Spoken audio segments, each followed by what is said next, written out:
Welcome to VML on Creativity. It's a special series from Breaking and Entering Media. In this series, we're sitting down with some of the sharpest minds across VML to explore one big question. What does creativity look like today? Because at VML, creativity doesn't just live in scripts, headlines, or beautiful film. It shows up in commerce ideas, platform thinking, real time culture, long term brand building, and so much more, and everything in between. In each episode, we'll talk with a different leader across disciplines to understand how they define creativity, how it shows up in their work, and how they're helping the biggest brands in the world make meaningful things that last.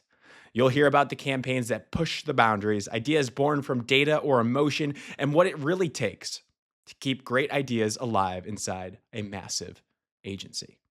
In this episode, we sit down with Tom Murphy, Co-Chief Creative Officer of VML US, to explore the power of enduring brand platforms and why they still matter in a world obsessed with immediacy.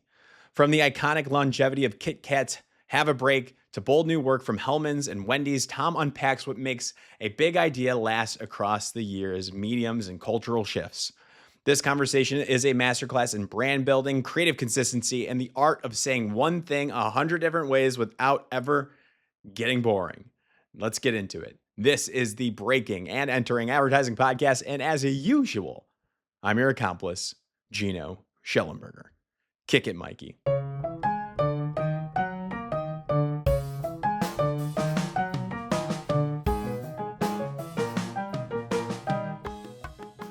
Tom Murphy, welcome to the Breaking and Entering Advertising podcast. How are you doing today, sir? I'm doing great. Very nice to be with you. Thanks for hanging out. Tom, you are the co-CCO at VML US. That stands for the United States. Is that correct? That is correct. Amazing. Yeah. Thanks for taking the time. I've been talking to multiple people at VML, understanding what does creativity look like in all different angles, and talking about work that proves that there's not one standard of creativity, which has been great. What are we going to focus on this episode, Tom? I think we are going to talk about enduring brand platforms in this episode. Brand platforms. What is what would you quantify, how many years would be an enduring in your mind? I think even just a couple of years these days might be enduring, because I think we live in a very fast-moving era. But I think when you think about classic kind of enduring platforms in our business, I think people go to things like MasterCard, which has been around for, I think 25 years or more. We at VML are very proud of KitKat, which was the idea of have a break, have a KitKat. I think was written in 1958, and it is still going strong and still sort of more fruitful than ever in a lot of ways. Wow. Yeah, and The Office also had a really fun twist on that. That was a good... Oh, did they? I did not know that. Jack will sing it for us. Yeah. He's a big Office guy. Yeah, they were trying to figure out... Wait, what was it? It's give me a break. And they couldn't figure out what the jingle was. Give me back a piece of that. Oh, yeah. And they couldn't figure out that it was KitKat bar. And he was sandwich, lunch. They couldn't figure it out. But it's a part of culture. Guide to the Office. It's been an enduring brand platform. I love that. Yeah. So before we get into that subject matter, I've been asking everybody this question. But at VML, creativity clearly takes many shapes. How do you personally define what creativity means here, and how do you see it showing up in your day-to-day work? I think here the many shapes thing is kind of the definition of creativity. Mm-hmm. I think there are some agencies that tend to be amazing at film, or they're amazing in social, or they're amazing at experiential, and we truly are like a Swiss Army knife of capabilities. So we tend to be idea-led and then figure out how best to express that idea, which makes for a hugely diverse range of work. I like that idea, and then it can take its own shape. Yeah. It's not defined to any parameters, hopefully. Yeah. This has to be this thing. I mean, there's going to be those occasions, but I like that general lens is there in place. And I think you see even in our, if you look at a lot of our best work at the moment, it's wildly diverse and doesn't really fit into a neat box, which can sometimes almost be overwhelming because we can do so many things, but it also gives you huge freedom as a creative person. Gotcha. I just want to know, being the co-CCO, how did you break into the business? I have sort of a boring answer. I actually studied advertising. Okay, I wish I had a more dramatic entry. It's just good to know. Yes, me, I had the classic thing of a practical dad who sort of understood that I wanted to pursue art, but I think thought maybe advertising is a way to do that and actually make a bit of money along the way. So I got a little helpful push from my father in that direction, and I have kind of ended up loving it. So art direction path was your path? I came in as an art director. Nice, gotcha. Did you go to what school did you go to? Did you go to portfolio school? I went to Syracuse University undergrad. Nice. And then came straight to New York right after. Nice. Syracuse has got a great program. Yes. Yes. Love it. That's always good context there. Okay, so enduring brand platforms. This is like when you study advertising, like we did in undergrad. This is what they teach you. Like this is what it's all about. Big idea, something that has legs. It can run across different platforms for a long time, right? That we say that often. Yeah. So this is really important to me. You already talked about KitKat a little bit, like the teaser here. But what is that brand platform again? What's that world? How do you play in it? And what's like a good recent example of you guys playing in that world? So I think a great platform that has any chance of enduring comes out of like a real human insight and a human insight that connects directly to the product. So I think KitKat is have a break, have a KitKat. I think everybody in life, we work hard, we're busy people, we need a break. That's just a fundamental human thing. KitKat is sort of perfectly positioned to be a break. It literally breaks.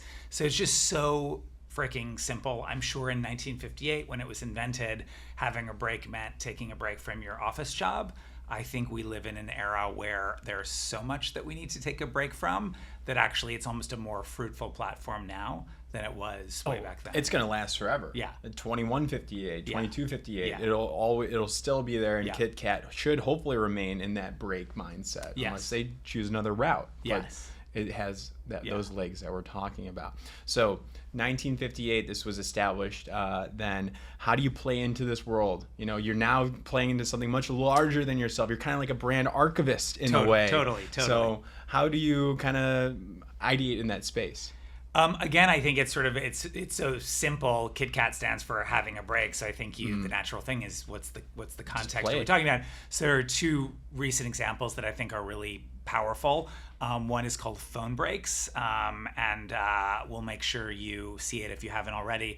But it's really beautifully simple posters and print ads where you see people like most of us are on a daily basis, hunched over their phones, but the phones and the images have been replaced with KitKat bars. And so it's sort of a reminder, A, that we're all walking around hunched over for 90% of our days, but B, maybe it's time to take a break from those phones. So it's sort of like beautifully simple. You see it and you're like, holy crap, that's me.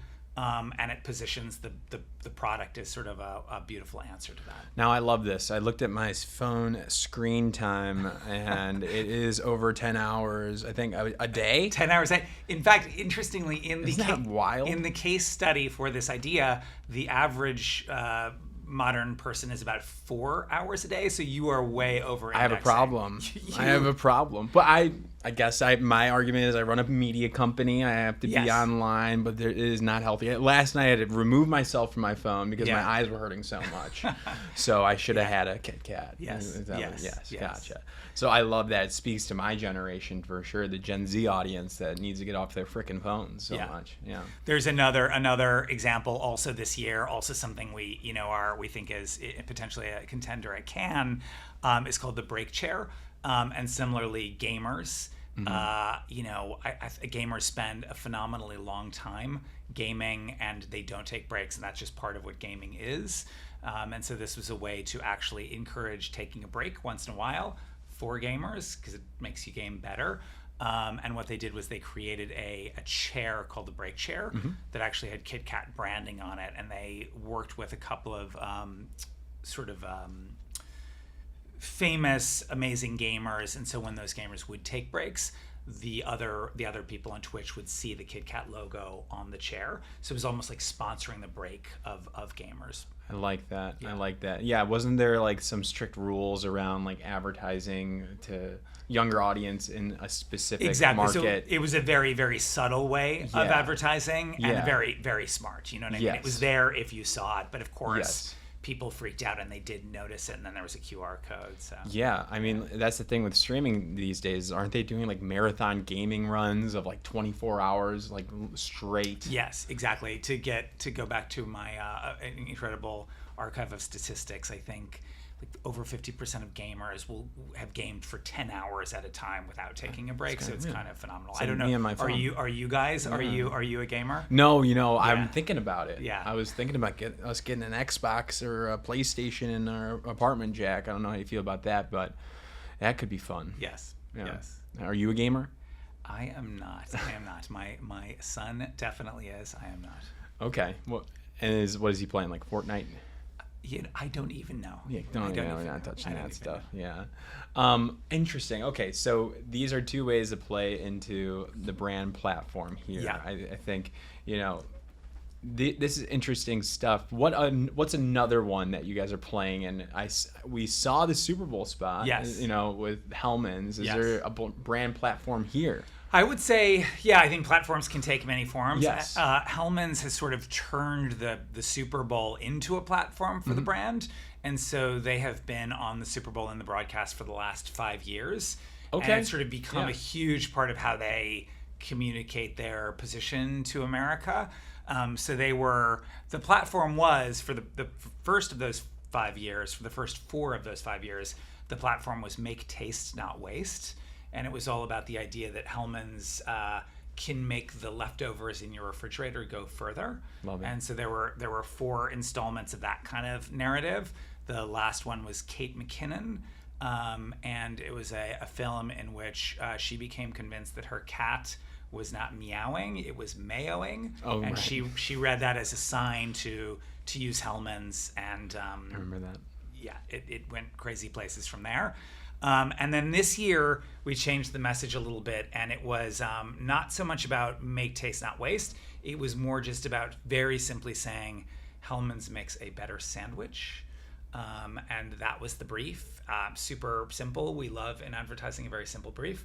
And the team very smartly said, what's the most famous sandwich scene in cinema history? And it took them to Katz's Deli and Meg Ryan and Billy Crystal. Absolutely. And what can you talk about some of the other famous scenes that didn't make the cut? Gosh, yeah, I'm trying to remember. I'm sure there were others on the table, Yeah. but I think that, Frank, to be totally honest, they kind of went there, Right and there. then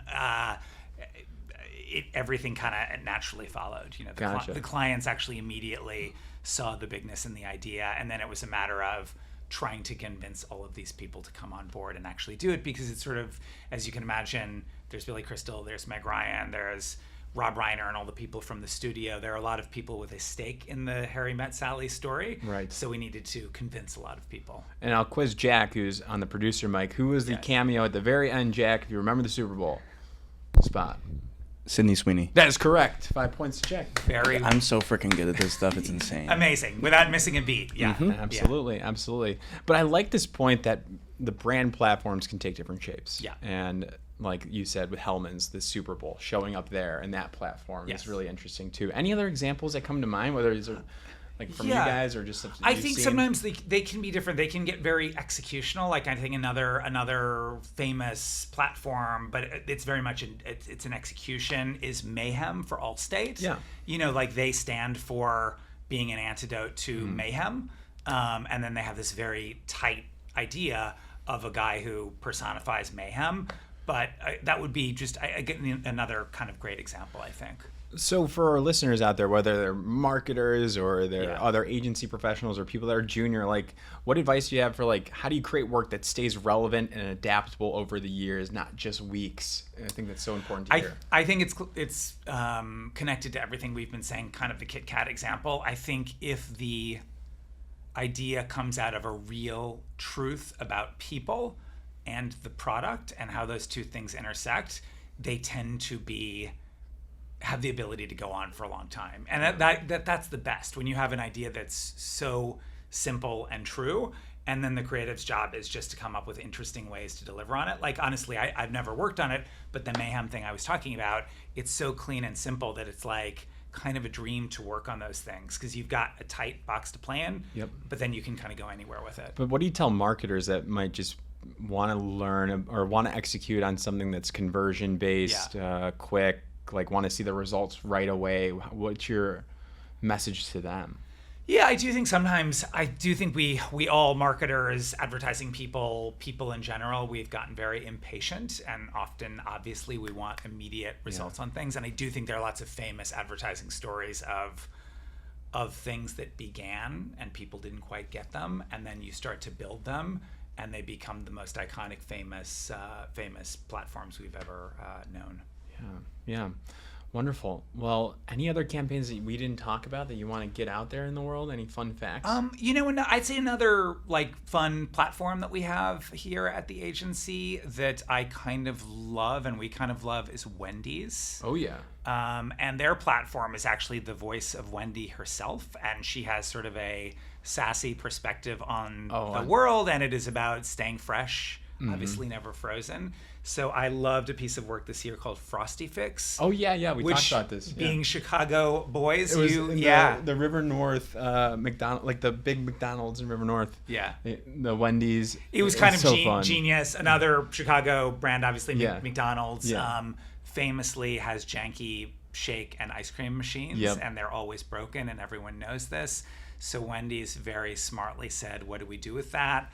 And it took the form of a mobile Frosty truck that went and parked out in front of McDonald's. And then they were using social to source people saying, where do you know a broken McDonald's milkshake machine? Yeah, I think the website was McBroken. McBroken. So it was just super snarky in the best possible way and fun. So the fresh is like, don't get fresh with me. Like, when my parents used to say, like, is that the interpretation of fresh? I think it's sort of, obviously in a very literal way, it's fresh patties, but I think it's just trying to keep a fresh take on the world. Gotcha. Like, keep it fresh, and yes, to your point, a little bit fresh and sassy. Yes, as it were. The tone. I love exactly. That. Those are great brand platforms. I love talking about this stuff. Any other advice that you have for the next generation as they're just breaking in, or people that want to learn from you, because you have great experience here that you wish you would have known when you just started? I think that is a very good question. I think you do well in this business if you are empathetic. And what I mean by that is sort of good at looking through other people's eyes, like whether that be a client or whether that be the target you're trying to reach. Like, I think you do well a lot of times in advertising if you're able to kind of like put yourself in other people's shoes. So that would be one bit of advice. Have you ever taken an acting class, improv class? Because I feel like that would actually do really well. I have not personally. Art director, not a writer, but I have known many in advertising. Yeah, I've heard that too. And I think there's a lot of in fact, a guy who I can think of who I used to work with who's gone on to become a successful CCO somewhere else. He was sort of just brilliantly funny at improv, and that was his whole background. So yeah. And then I think my other last bit of maybe parting advice is just, I think enthusiasm just goes a very long way, kind of loving advertising and loving what we do. It sounds ridiculously obvious, but it's sort of like a superpower if you really kind of love it and just have an endless appetite and enthusiasm for it. We in an agency love having you here, and that's kind of what we're looking for, is people who are relentless. Heck yeah. I mean, we celebrate it every day. We love this stuff. It's so fun, and you get to come up with ideas for a living. Like, I know. It's cool. You have to remind yourself of that. I think there are, obviously it's a business fundamentally of compromises too, and people can become disillusioned or cynical, but it's like our job is, you've got to say something about a product. What's an interesting, funny, heartfelt, provocative way to say it? Like, it's a cool job. Well, Tom, thank you for taking the time with me, teaching me about brand platforms, different ways of creativity here at VML. I wish you all the best. I'll follow along. I'm cheering you guys on. Thank you. A pleasure talking to you guys. Yes.